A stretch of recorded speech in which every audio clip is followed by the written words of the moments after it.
좀 눌러주세요.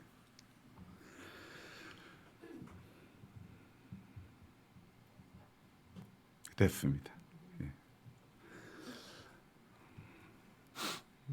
여러분 반갑습니다. 제가 좋아하는 검정색 코트라고 해야 될까요? 검정색 점퍼라고 해야 될까? 어, 그렇게 길지가 않은 옷 하나가 보이지 않습니다. 어딘가 있겠지 하며 별 대수롭지 않게 생각하다가 한번 입으려고 찾아보니 아무리 찾아봐도 나오지 않습니다.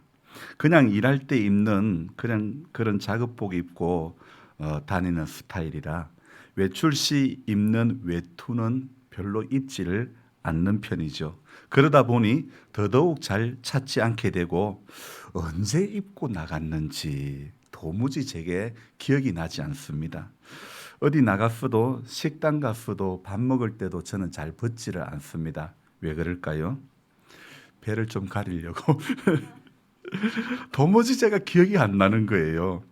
그래서 어디 입고 간 기억도 안 나고 혹시나 싶어 최근에 갔던 식당에도 전화해 보니 없다는 거예요.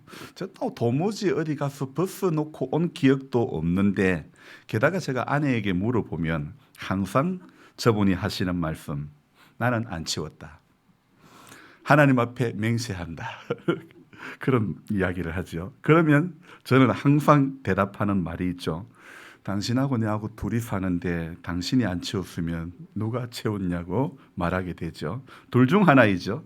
제가 어디 두고 기억을 하지 못하는 경우가 아니면 아내가 어디를 잘 놔두고 기억을 못하는 경우, 단언코 이 둘 중에 하나이겠죠. 하지만 제 안에서는 언제나 아내가 기억을 잘 못한다. 자기가 어디 두고 기억을 하지 못한다는 생각이 훨씬 더 지배적이라는 겁니다. 그래서 제가 어디 놔두고 기억을 못하는 것보다 아내가 더 기억을 하지 못한다는 것이 제가 보는 견해로는 실제 그래왔고 또 지금도 그렇다고 굳게 믿습니다. 그래서 우리 사이에는 항상 어디 두었는지 묻는 게 일상이고 아내는 자기는 절대로 안 치웠다고 하는 것이 항상 반복되고 있지요. 여러분은 어떻습니까?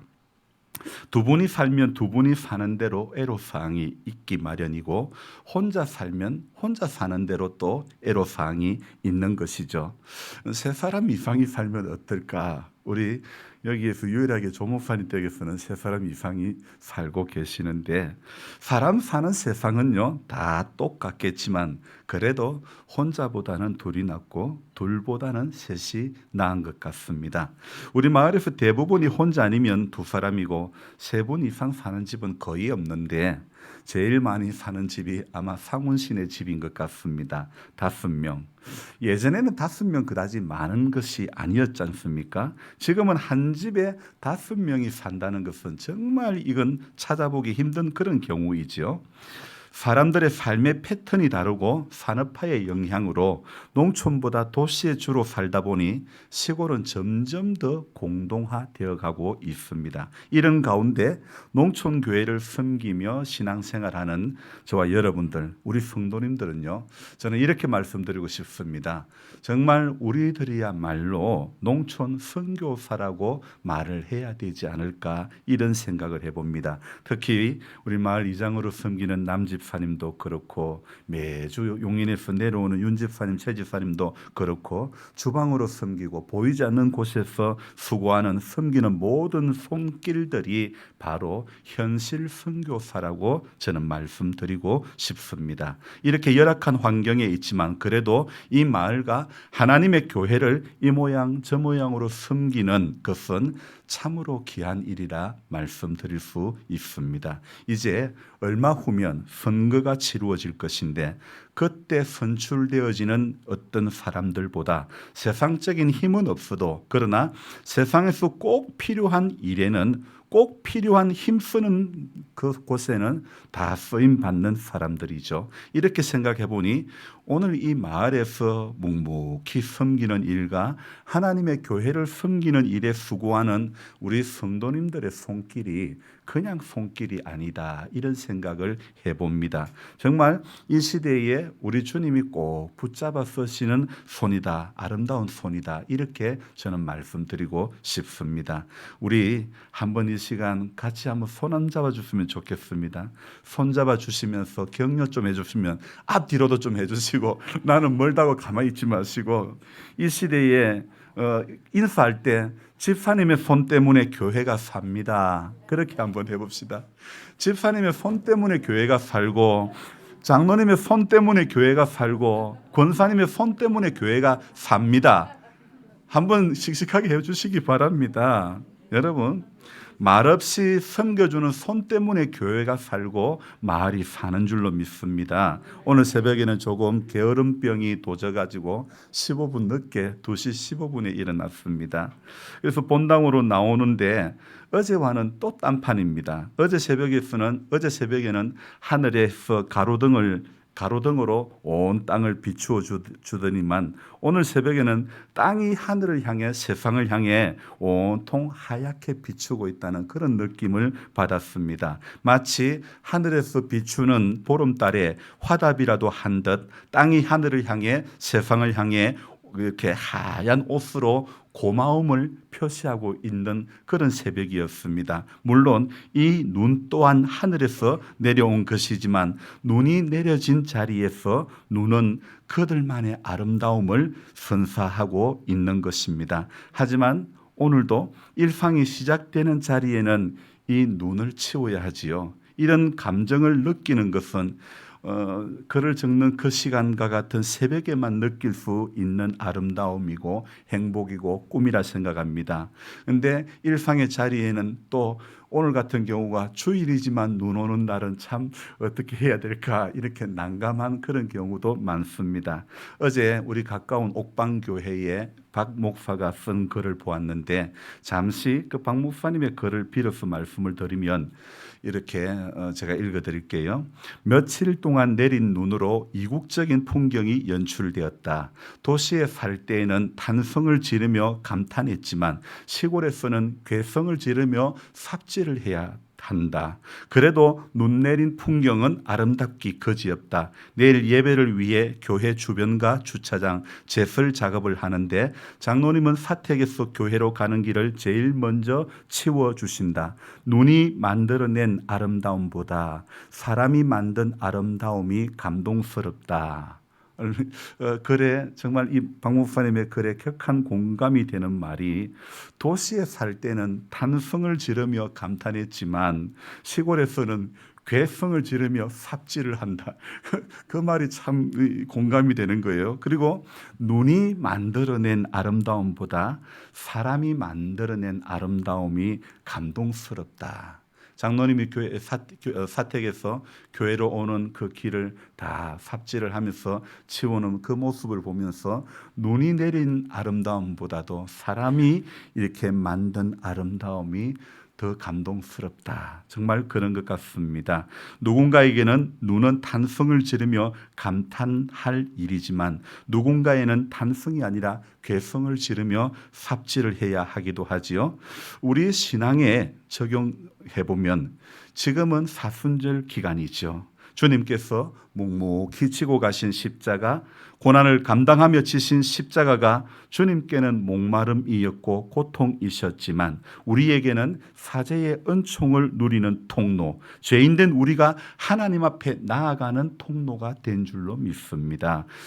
장대에 달린 노뱀을 보는 자마다 살게 된 것처럼 십자가에 달린 예수님을 볼 때마다 그의 피 흘리심이, 그의 상함이, 그의 찢기심이 우리의 허물 때문이요 우리의 죄악을 인함인 것을 생각할 때에 무한 감사 밖에 없는 것입니다. 사람이 감당하는 그 어떤 공로보다 우리 예수님이 섬기신 그 손길이 훨씬 더 감동스럽고 그 예수님을 믿으며 묵묵히 교회를 섬기며 시간으로 물질로 헌신하는 손길 하나하나마다 참으로 귀하고 고맙고 감사할 뿐입니다. 저는 이 모든 것이 성경 말씀이 우리에게 주시는 은혜라고 생각합니다. 하나님의 말씀을 받은 사람은 마을을 섬기고 세상을 섬기는 사람들입니다. 자기 복음에, 내가 복음에 붙들린 신앙은 여러분 결코 세상을 살릴 수가 없는 것입니다. 한 절의 말씀에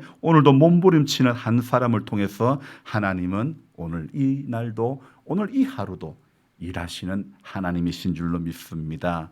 귀하고 귀하다 우리 어머님이 들려주시던 재미있게 듣던 말 이 책 중에 있으니 이 성경 심히 사랑합니다. 여러분, 성경 사랑하는 성도가 되어야 될 줄로 믿습니다. 성경 사랑하지 않고 섬기는 것 자기의가 될 수 있습니다. 성경을 통해서 주님이 오늘도 무엇을 말씀하시는가를 들어야 되는 것입니다. 그래서 성경을 통해서 하나님께서 어떤 큰 일을 행하셨는가를 보시며 이 땅에서 남은 인생의 시간을 의미 있게 보낼 수 있는 그런 성도가 되어야 하는 것입니다. 주중에 저는 사사기와 룻기와 사무엘상의 말씀을 보고 묵상하고 또 글을 적고 전했습니다. 이 세 개의 성경은 전부 사사시대를 배경으로 하며 쓰여진 그런 성경이죠. 물론 사무엘서는 사사시대로 시작을 하지만 나중에는 왕정시대로 넘어가기는 하지만, 그러나 세 성경 다 모두가 사사시대를 배경으로 하고 세 권 다 모두 사무엘이 저자라는 그런 특징이 있죠. 자, 모세와 그의 후계자 여호수아까지는 딱 좋았는데 문제는 여호수아 다음에는 후계자가 없었다는 것. 여러분, 인생을 들여다보거나 성경을 들여다보더라도 매 한 가지 아쉬움은 남아 있다는 것입니다. 모세는요, 하나님의 얼굴을 대면하여 보던 자요, 이스라엘 민족을 출애굽시킨 대단한 사람이지만 그러나 약속의 땅을 눈앞에 두고도 건너지 못하는 아쉬움이 있었지 않습니까? 여호수아는 또 여호수아에게, 그럼에도 불구하고 여호수아에게 명령하고 담대하게 하고 강하게 하는 것까지만 하고 죽었지요. 그러나 또 여호수아는요, 가나안 원주민과 전쟁하면서 다 이기고 또 지파별로 땅을 분배해주고 모세의 신명기 설교처럼 마지막 고별 설교 2편까지 멋있게 하고 죽었는데, 그런데 후계자가 없이 죽고 마는 것이죠. 그리고 이 여호수아의 죽음 뒤에 이스라엘은 사사시대라고 하는 그런 시대를 맞이하는데 그야말로 혼돈의 시대라고 말할 수 있습니다. 지금의 우리나라 정치처럼 뭔가 안정이 되지 않는 2% 아니 더 많은 정말 그런 어떤 모습으로 부족한 그런 시대라 말할 수 있겠습니다. 사사다운 사사도 없고 지금처럼 어떤 정치가 보수나 진보로 이렇게 나눠짐도 없고 사람들이 어떻게 살았다고요? 정치적인 어떤 신념도 없고 정치하는 목적도 없고 사사기 후반부로 가면 사람들이 전부 하는 말이 우리에게 왕이 없으므로 하나님께서 친히 이스라엘의 왕이 되어 주셨음에도 사람들은 보이는 왕을 찾기에만 급급한 그런 시대였죠. 그러면서 보이는 예수님, 살면서 만나는 예수님 눈앞에 계심에도 예나 지금이나 왕이 없으므로 자기 소견에 옳은 대로 행하였다는 것이 사사시대의 특징이고 오늘 하나님을 믿는 우리들의 모습이 아닐까 생각을 해봅니다. 하기사 우리 예수님이 너희는 나를 누구라 하느냐 그렇게 물었을 때에도 사람들의 반응이 어땠습니까? 마태복음 16장에요 14절부터 16절에 이렇게 대답합니다. 이르되 들으는 세례 요한 들으는 엘리야 어떤 이는 예레미야나 선지자 중에 하나라 하나이다. 그때에 우리 예수님 이르시되 너희는 나를 누구라 하느냐. 시몬 베드로가 대답하여 이르되 주는 그리스도시요 살아계신 하나님의 아들이시니이다. 아멘. 말씀에 너희는 나를 누구라 하느냐 이 말씀은 예수님이 제자들에게 하신 말씀으로서 제자들의 진실한 대답을 듣고 싶어서 질문한 것이죠. 오늘 우리에게 필요한 신앙은요, 신앙생활을 하는 사람 자기 자신이 진정으로 예수님을 바로 알고 바로 고백할 줄 아는 것이 필요한 줄로 믿습니다. 그래서 신앙생활은 자기 자신이 만난 예수님이 있어야 하는 것입니다. 다른 사람이 만난 예수님 이야기를 듣고 긍정할 수는 있으나 내가 만난 예수님, 내가 고백하는 고백 기도가, 나의 고백 기도가 내 입으로 나와야 하는 것이죠. 말하자면 우리의 신앙생활은 바로 여기서부터 출발한다고 말씀드릴 수 있습니다. 말씀에 사람들이 예수님을 세례 요한, 엘리야, 예레미야 선지자 중에 한 사람이라고 한 것은 오답입니다. 우리도 남이 하는 말을 옮기려고 하지 말고 자기 고백의 답을 할 줄 아는 그런 성도가 되어야 될 줄로 믿습니다. 여러분들이 목사의 설교에 아멘하는 것도 중요하지만 그보다 더 우선적인 것은요, 내가 내 입으로 예수님의 말씀 앞에 아멘할 줄 아는 그 믿음이 지금 우리에게 필요한 것입니다. 베드로는 하나님이 그의 속사람을 감동하여 정답을 말하였는데 주는 그리스도시요 살아계신 하나님의 아들입니다. 우리도요, 우리 자신이 성령의 감화를 받아 베드로처럼 주는 그리스도시요 살아계신 하나님의 아들입니다 라고 진심으로 고백할 수 있는 우리가 되어져야 될 줄 믿습니다. 신앙생활을 바로 하는 일은요, 나의 속사람이 성령의 감동을 받아서 예수님을 하나님의 아들 그리스도라고 고백하는 일로 저와 여러분들이 깨달아야 될 줄로 믿습니다. 이제 저와 여러분이나 이런 고백을, 또 이런 입술의 고백과 또 마음속에 있는 체험하는 신앙이 우리 모두에게 만들어지고 저와 여러분들도 확실하게 주는 그리스도십니다 이렇게 고백할 줄 알아야 되는 것입니다. 이런 믿음이 우리 모두에게 있어야 하는 것입니다. 사람 만나 하루 종일 떠들어도 할 말이 가득한데 주님 앞에 나와 기도하는 것은 단 1분도 못하는 신앙을 넘어서야 하는 것입니다. 오늘 1분 기도했다면 내일은 2분 기도할 줄 알아야 되고, 또 오늘 5분 기도했다면 내일은 10분을 기도할 줄 알아야 되고 10분 기도했다면 30분도 기도할 줄은 알아야 되는 것입니다. 저는 더 많이 기도는 하라고 말씀드리고 싶지 않습니다. 여러분, 기도하는 시간도 중요하게 생각하지만 성경 보는 시간, 그리고 우리가 예배 드리는 시간도 중요하지만 더 중요한 일은요, 우리 삶의 자리에서 우리에게 주어진 시간, 이 또한 굉장히 중요한 시간임을 기억해야 될 줄로 믿습니다. 우리 좀 이따가 부를 찬송이요, 밤 깊도록 동산 안에 주와 함께 있으려 하냐, 그 찬송인데요, 그 찬송에 괴로운 세상에 할 일 많아서 날 가라 명하신다 그러죠. 우리는 분명히 밤 깊도록 동산 안에 주와 함께 있으려 하는 그런 마음이 우리 마음 한켠에는 있지만은, 그러나 하나님께서는 괴로운 세상에 할 일 많아서 저와 여러분들을 불러서 이렇게 가라고 명하시는 줄로 믿습니다. 괴로운 세상에 할 일 많아서 하나님은 성도를 부르시고 보내주신 줄로 믿습니다.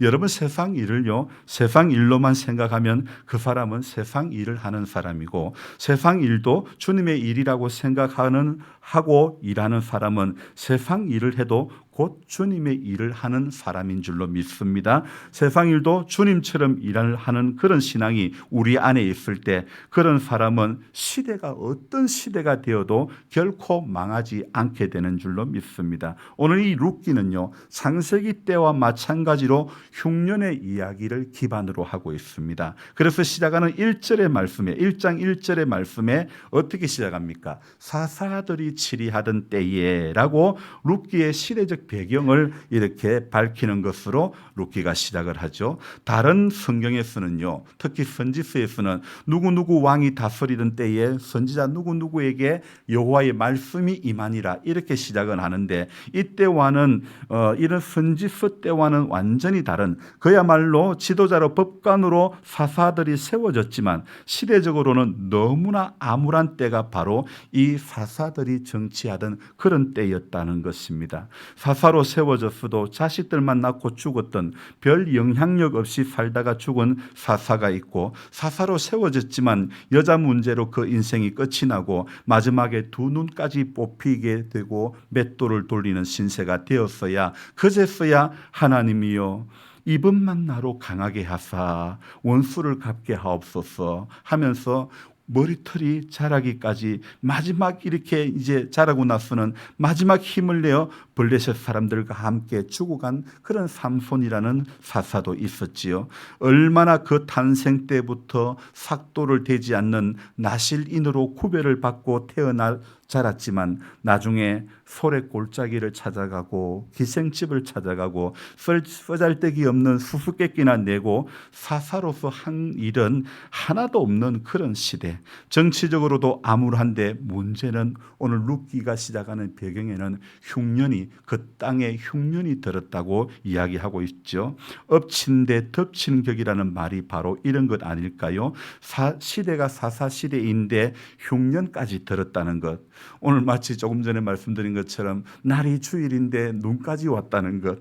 그래서 눈을 미는 목사에게는 엎친 데 덮친 격이 아닐까요? 글을 적다가 졸려서 눈을 좀 밀려고 나가보니 교회 마당만 눈이 조금 있고 말길은 거의 다 녹았는 거예요. 얼마나 감사한지. 그래도 조 목사님 댁에까지 갔다 왔는데요. 룻기의 이야기도요, 하도 많이 들어서 너무도 잘 아는 말씀이지 않습니까? 시대는 사사시대이고 땅은 흉년이 들었다는 그런 답답한 상황이지만 그 속에서도요, 주인공 룻은 살아남는 것입니다. 그러니요, 여러분 성경을 보면서 성경 이야기를 들으면서 이 시대는 이랬구나, 이것을 알려고 성경을 보는 게 아닙니다. 성경의 이야기, 성경에 나오는 룻의 이야기 속으로 내가 들어가야 하는 것입니다. 지금 내 상황이, 지금 내가 사는 상황이 사사시대와 같이 사람들이 자기 소견에 옳은 대로 행하는 그런 시대. 다른 말로 하면 사람들이 전부 어떻게 산다고요? 자기 하고 싶은 대로 하고 사는 그런 시대라는 이 말입니다. 누가 뭐라고 해도 사람들이 자기가 하고 싶은 말, 자기 하고 싶은 대로, 자기 편한 대로 사는 그런 시대를 배경으로 하지만, 그리고 또 흉년을 배경으로 하지만 하나님은요, 흉년도 풍년으로 만들어 가시는 하나님인 줄로 믿습니다. 여러분, 상황은 분명히 안 좋아도요, 흔히 우스갯소리로 이런 말이 있더라고요. 치과 의사가 제일 안 좋아하는 아파트가 있다 그러더라고요. 어떤 아파트인 줄 아시죠? 이 편한 세상이라고. 이 편한 세상을 별로 안 좋아한다고 합니다. 여러분이 좀 조용히 하셔서 제가 분위기를 좀 반전하려고 이야기를 좀 드렸습니다. 하나님은요, 흉년도 풍년으로 바꿀 수 있고 또 풍년도 흉년으로 바꿀 수도 있는 하나님이십니다. 자, 오늘 시대적인 상황은 이렇고 흉년까지 들었지만 여러분, 룻이 잘한 게 무엇입니까? 룻이 성격이 좋습니까? 인성이 뛰어난 사람이었습니까? 선한 일을 많이 했습니까? 룻이 딱 한 가지만 잘한 것이 있습니다. 아니, 물론 다른 것도 잘했겠지만은, 그러나 저는 오늘 룻을 보면서 여러분들이 룻에 대한 이야기는 룻이라는 성경이 짧고 또 그렇게 길지 않다 보니까 대부분 다 알고 있습니다. 근데 여러분들이 오늘 이 시간 룻의 장점을 말씀해 보라 그러면 어떻게 말하고 싶습니까? 저는 룻은 딱 한 가지를 잘한 사람이다, 이렇게 표현을 해보고 싶습니다. 무엇을 잘했을까요? 룻은 시어머니 말을 너무너무 잘 들었어요. 시어머니 말을 너무너무 잘 들었고 시어머니 말씀에 순종을 잘하는 그런 사람이었다는 것이죠. 요즘 사람들은요, 시라는 글자만 봐도 스트레스 만땅인데, 그래서 음악을 해도요, 도레미파솔라도 시는 빼고 도라솔파미레도 그러는 거예요. 시가 없는 음악을 하려고 하는 것이죠. 현대 음악에는 도에서부터 다시 도까지, 도레미파솔라시도까지 되어야 음악이 완성이 되지 않습니까? 물론 시를 뺀 곡도 작곡은 될 수 있습니다. 모든 계명으로 한 화음을 만들어내고 곡을 만들어내야 되지, 특정한 음만 빼고 어떤 노래를 작곡하면 어쩌면 너무 슬퍼질 것 같은 그런 생각이 듭니다. 저는 사실 음악의 젬병이라서 잘 모르지만은 음악에는 음정이라는 것이 있죠. 이 음정이라는 말은 음과 음 사이의 거리라는 말이죠. 같은 음과 음이라도 그 위치가 어디 있느냐에 따라 가지고 음정이 달라지는 것입니다. 여기에서 저는 중요한 교훈을 하나 발견했습니다. 각 개 이름은 낮은 개 이름이건 높은 개 이름이건 항상 같은 음을 내는 것입니다. 그러니까 성도는요, 특정 음이 빠진 도레미만 가지고 음을 내는 사람이 아닙니다. 교회는 도만 모여 있는 곳이 아니라는 것이죠. 레도 있고 미도 있고 파도 있고 솔도 있고 라도 있고 시도 있고 높은 음 도도 있는 그런 곳이 교회인 줄로 믿습니다. 더 낮은 음도 있고 더 높은 음도 있고 그런 곳이 교회인 줄로 믿습니다. 여러분, 하나님의 나라는 이렇게 낮은 음 도레미파만 있는 곳이 아니고 높은 음 도레미파도 있는 곳이죠. 각양의 다른 개 이름들이 모여 있는 곳이 교회인 것이고, 이 다른 개 이름들이 모여서 좋은 화음을 내게 하시는 것이 우리 하나님의 하시는 일인 줄로 믿습니다. 아직 젊어 오늘 높은 음도로 교회를 섬기는 분도 있고, 이제 나이가 많아서 낮은 음도로 교회를 섬기는 분들도 있습니다. 어떤 분은 한 옥타브 더 낮은 도로 교회를 섬기는 분들도 있습니다. 또 한 곡에서 특정 개 이름이 빠질 수도 있지만 그 곡이 의미하는 바가 있어서 특정 개 이름이 빠져도 노래는 완성이 될 수는 있습니다. 하지만 제가 생각하는 음악은 모든 개 이름이 자기 자리에서 소리를 이렇게 한 번이라도 한 곡에서 낼 수만 있다면 저는 그 곡이 더 좋은 곡이고 더 좋은 음악이 되지 않을까 생각해 봅니다. 사사시대의 사람들의 특징이 무엇이냐? 특정한 개 이름만 내고 살았던 시대인 것 같습니다. 아니, 오늘 우리가 살고 있는 이 시대도 그런 것 같습니다.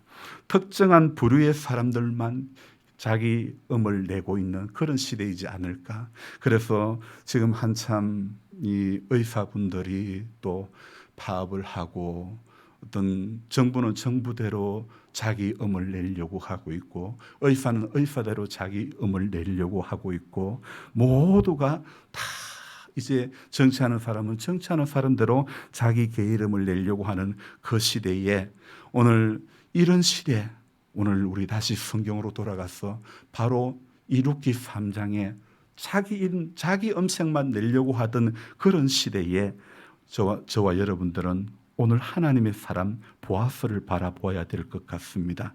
흉년이 들고 그런 가운데 있었지만은 하나님은 룻이 이삭을 주울 수 있는 보아스의 밭을 예비하셨지요. 그래서 이 며느리가 이삭을 많이 주우니까, 얘야, 너 어디서 주워왔느냐? 예, 저 보아스라는 사람의 밭에 가서 주워왔습니다. 근데 그분이 내일도 소녀여 내 밭에 오라고 말씀하셨습니다. 그렇게 할 때에 시어머니 룻은요, 며느리에게 선을 베푸시는 그 밭 주인의 눕는 곳을 알았다가 들어가서 그의 발치 이불을 들고 거기 누워라. 그가 내게 할 일을 내게 알게 하리라. 그렇게 이야기를 하죠. 아니, 밤중에 놀라 몸을 돌이켜본 적 한 여인이 자기 발치에 누워 있는 그런 가운데 있습니다.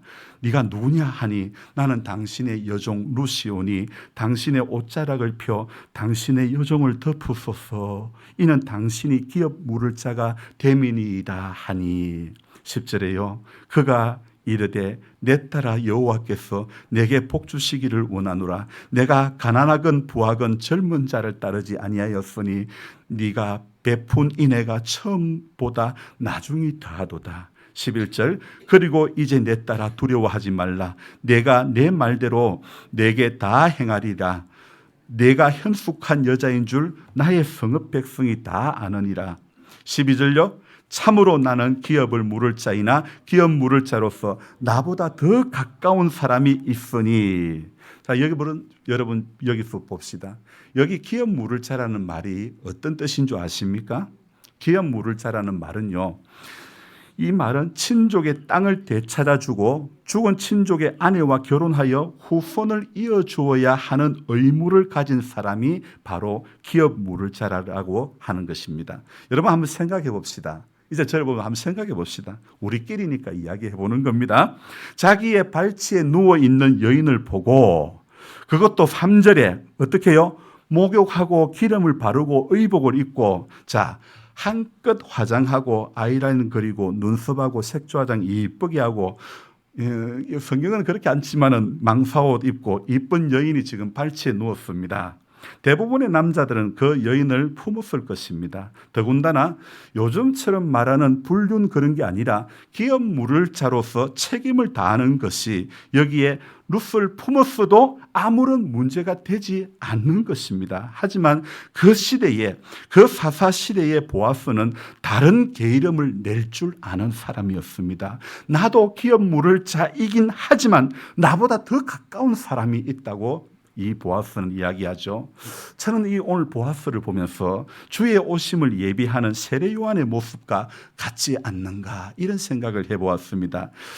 나는 그분의 신들매를 품기에도 감당치도 못할 자라고 말했던 요한의 모습과 같은 모습을 우리는 보아스에서 찾아볼 수가 있는 것이 아닐까요? 세상이 다 품어도 세상 남자들이 다 품는 것이 정당한 일이라 할지라도 보아스의 선택은 자기보다 더 가까운 기업 물을 자를 찾는 것입니다. 저는 그 선택 참 훌륭한 선택이 아니라고 말할 수가 없는 것입니다. 하는 모습을 봐서는 정말 우리 건강에 논란이 되고 있는 좀 이 시금방져서 이 우리 축구 선수 한 특정한 선수가 영국으로 찾아가서 선배에게 이렇게 사과하러 갔는데 저 같으면 만나주지 않았어도 저 선배 손 모시는 충분히 면죄부가 주어질 수 있을 것 같은데 하지만 대인배는 다른 것 같습니다. 그 어린 동생이 진심으로 반성하고 저를 포함하고 모든 선수에게 진심 어린 사과를 했습니다. 그 일 이후 이 후배가 너무 힘든 시간을 보내고 있으니 한 번만 너그러운 마음으로 용서해 주십시오. 바로 여러분이 이런 마음이 예수님의 마음이고 성도의 마음이 이러해야 할 줄로 믿습니다. 우리는 보아스처럼요, 대인배처럼 사람의 품성이 달라져야 하는 것입니다. 지금 한국 사회 곳곳에서 일어나고 있는 갈등과 충돌의 문제를 어떻게 풀어가야 하는지에 대해서 모범 답안을 어쩌면 우리 젊은 선수들이 보여준 것이라고 저는 생각합니다. 이들의 사과와 용서 그리고 화해가 한국 교회와 사회 곳곳에서 나타나는 것이고 그리고 특별히 예배를 드리는 하나님의 사람 우리 모두에게서 바로 이런 용서와 화해의 은혜가 이어져야 될 줄로 믿습니다. 그래서 모든 사람이 자기만의 계이름을 이렇게 내는 것이 아니라 각양의 계이름들이 어우러져 가지고 그래서 하나님의 선택한 아름다운 자기만의 음을 내면서도 서로가 조화를 이룰 수 있는 그런 우리 임기 교회가 되어야 되고 또 이 마을이 되어져야 될 줄로 믿습니다. 그래서 우리 모두의 음이 참으로 아름답게 하모니를 이루어 가지고 여기가 사람 살만한 세상이구나. 여기가 정말 신앙생활하기 참 좋은 교회구나. 우리가 이렇게 고백할 수 있는 그런 우리 교회가 되고 그런 우리 마을이 될 수 있기를 주님의 이름으로 축원합니다. 기도하겠습니다. 좋으신 하나님 아버지 고맙고 감사드립니다. 전부 세상은 사사기 시대를 배경으로 지금도 그렇게 살고 있는 것 같습니다. 모두가 자기 소견에 옳은 대로 행하고 살아가는 이때에 하나님 우리는 이 보아스라는 사람을 보면서 하나님의 사람이 어떻게 살아가야 하는지 하나님의 사람이 세상에 대해서 어떻게 살아가야 하는지 우리는 다시 한번 돌아보지 않을 수가 없습니다. 모두가 자기 좋은 대로 자기 소견에 옳은 대로 세상을 살아가고 있는 이때라도 하나님 오늘 우리는 이 시대의 보아스가 되어야 될 줄로 믿습니다. 나보다 더 가까운 기업 물을 자가 있다고 고백했던 이 보아스 마치 세례 요한을 보는 것과 같은 나는 그의 신들매를 풀기에도 감당치 못하는 사람이라고 오직 다시 오시는 예수님이 오시는 길만 예비하고 자기는 아무것도 아니라고 했던 세례 요한과 같은 그런 모습, 그런 믿음, 또 보아스와 같은 이런 하나님의 사람, 하나님. 그래서 모든 사람들이 다 비슷한 음을 낼 때에 하나님의 사람은 어떤 음을 내야 되고 어떤 모습으로 살아가야 하는지를 보아스를 통해서 이 룻기를 통해서 깨달았사오니 하나님 삶의 자리에서 하나님이 원하시는 음색을 낼 수 있는 모두가 되도록 도와주시옵소서. 내 하고 싶은 음을 내는 것이 아니라 불협화음을 내는 인생들이 아니라 하나님의 교회를 섬기면서 아름다운 하모니를 이루며 아름다운 소리를 낼 수 있는, 함께 어우러져서 아름다운 곡초를 이루어갈 수 있는 모두가 되도록 하나님 도와주시옵소서. 그렇게 주님 다시 오시는 날까지 임금으로 오실 주님을 기다리며 우리 모두가 그런 믿음 가운데 붙들려 살게 하여 주시옵소서. 감사를 드리며 예수님의 이름으로 기도드리옵나이다. 아멘.